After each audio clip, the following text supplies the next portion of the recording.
सौतेली माँ। सोनी बचपन से ही बहुत जिद्दी थी।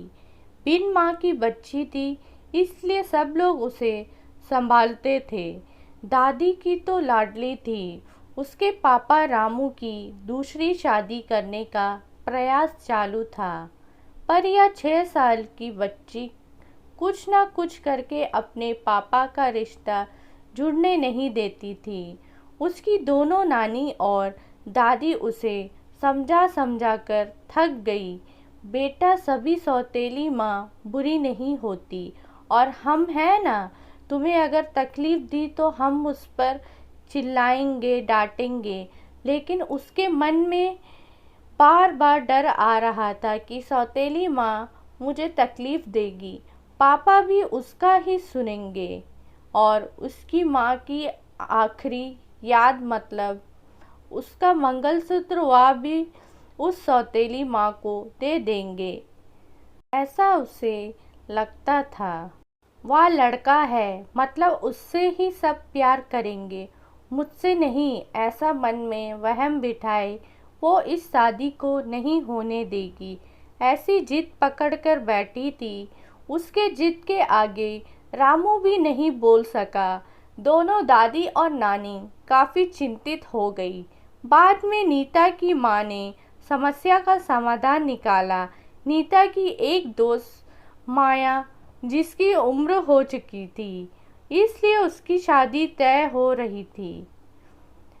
उसके घर जाकर नानी ने सब हकीकत बताई।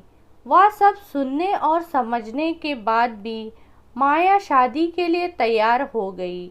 इस वजह से दोनों नानी और दादी काफ़ी खुश हो गए। रामू क्या कहता है, इसकी उनको चिंता हो रही थी। खुद सास ही बोल रही थी, इसलिए जम्मई तैयार हो गया। लड़की को मिलने के लिए रामू ने माया से मिलने का तय किया। मुलाकात के दिन रामू ने कला से कहा कि मैं सिर्फ सोनी के भविष्य के लिए और अपनी माँ की इच्छा के लिए तैयार हुआ हूँ। मेरी तरफ से बाकी कोई भी उम्मीद मत करो।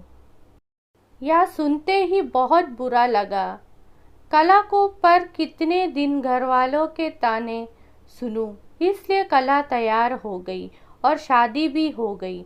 उसके घर की परिस्थिति इतनी अच्छी नहीं थी, उस वजह से उसके माँ बाप ने कला को कोई भी जेवर नहीं दिए और सोनी ने अपनी माँ का मंगलसूत्र भी नहीं देने दिया। बाद में नीता की माँ ने कला की माँ बनकर सब कुछ किया। सोनी कला को बहुत परेशान करती थी। ओ सौतेली माँ ऐसी पुकारती उसे। कला थोड़ा सा डांटती या उसे समझाने का प्रयास करती, तब मजबूर होकर झूठ मूठ कर रोने लगती। कला 2 महीने में ही पूरी तरह हताश हो गई।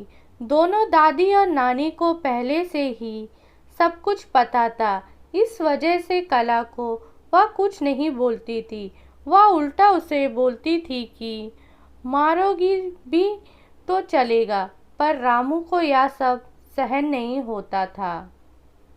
जब परिस्थिति हाथ से निकलने लगी तो कला ने उसकी सहेली को, जो कि एक स्कूल टीचर थी, उसके साथ मिलकर एक प्लान बनाया और रामू को असली परिस्थिति का सच पता चले, इसलिए सोनी के ड्रामों का वीडियो बनाकर उसे दिखाया। पहले कला को ही गलत समझने वाला रामू सारी सच्चाई से अवगत हुआ और उसने उन दोनों को धन्यवाद किया।